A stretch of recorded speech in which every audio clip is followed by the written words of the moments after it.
Hidden બાબા ભૂતનું picture જોવા જઈએ. મારું નામ તો લેતા જ નહીં. અલી તારે આવું કે નહીં એવું પૂછવા માટે તારી સામું જોયું હે. હાઈ નેતર હે તરત જ આમ જોવે. જેવી લાગુ તમે તારે બધા તીર ઉડીને લઈ જ લેવા તારે બાજવાનું જ ગોતતી હોય જાણવા. તો બોલતા નહીં ડાયરેક્ટ મારી સામું ચમ જોવો તારે. પણ તને જોયા વગર કેવી રીતે બોલું આમ જોઈને બોલો પાલન તારે આ બુક નહીં સમજાય ને કઈક સમજાય ને આને. ગોગડાસ મને મજા નથી ને તે આજ હું રાંધીશ નહીં. મને આખું શરીર દુખે છે, તાવ આવી ગયો છે ને હાથ પગ કળે છે. કાઈ વાંધો નહીં, તને મજા ન હોય ને તો હુઈ જાવ. હું છે ને હોટલમાં જમી આવું છું. હો કાઈ વાંધો નહીં, હાલો મારે આવવું છે જમવા. હું તૈયાર થઈ જાવ. મનીષા વાસણ ધોવે છો? ના મમ્મી, વાસણ ને ગરમી થાય છે ને તને નવડાવું છું. મનીષા તું કેટલું ભણેલી છો? અમારા આખા ખાનદાનમાં હું સૌથી વધુ ભણી છું. તોય તે તું અમારે ઘરે આવીને તો વાસણ જ ધોવે છો ને? મનીષા ચા પીવી છે? ના હો મમ્મી, મારે ચા નથી પીવી. હું ચા પીવું તો કાળી થઈ જાઉં. તો અત્યાર સુધી મારું લોહી પીતી હતી તો લાલ કેમ ન થઈ ગઈ? મમ્મી, સ્વર્ગમાં જવું હોય તો શું કરવું જોઈએ? સ્વર્ગમાં જવું હોય ને તો સાસુ સસરાની સેવા કરવી જોવે, ધર્મનું કામ કરવું જોવે, બેનું દીકરીઓને હાચવવી જોવે ને મોટાનું માન રાખવું જોવે. તો મમ્મી તમે પાક્કું નરકમાં જ જવાના. તું હું મારી હાટું પૂછતી હતી? હા, તો તમારી તો ઉંમર છે ને સ્વર્ગમાં કે નરકમાં જવાની, મારી થોડી ના છે.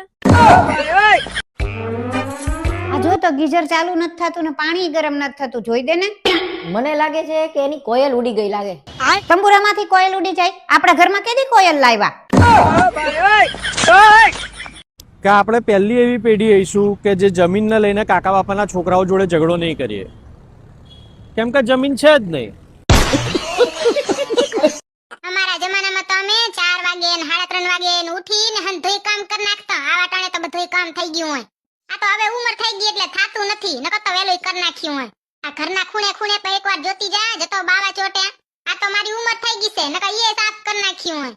મમ્મીજી તમે ખોટું ના લગાડતો. તમને એક વાત કહું, આ તમારી ઉંમરની અસર છે ને તમારા આખા શરીરમાં થઈ છે, ખાલી જીભડામાં જ નથી થઈ. જીભડો તો હજી એવો ને એવો કેચી જેવો જ હાલે છે. હે સંજય, તમને કહું આ ટિફિનમાં શાક હતું, કેવું હતું? હું કામ બોલાવસ મને? શાંતિથી બેઠો છું તો બેહવા દે ને. હાથે કરીને બાંધવાનું કરે. એ તી બાંધવાનું તેવડ ના હોય ને તો લગન જ ના કરે.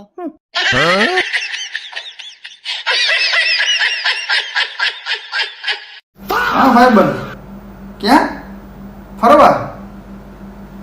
ફરવા તો મારાથી એકલા નહીં અવાય, કારણ કે મારે મારી ઘરવાળીને મારા વગર નો ફરવે. શાબાશ બેટા, બહુત બઢિયા મુન્ના. કોનો ફોન હતો? ભાઈબંધનો ફોન હતો.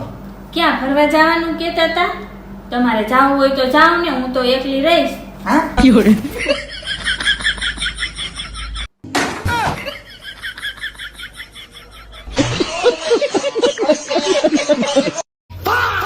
હેલો, આ મોદીજી એક દિવસમાં 3 દેશોમાં કઈ રીતે પ્રવાસ કરે છે? મોદીજીને બેડી નથી ને એટલે આપણે ડીમાર્ટમાં હેંગ પડી જાય.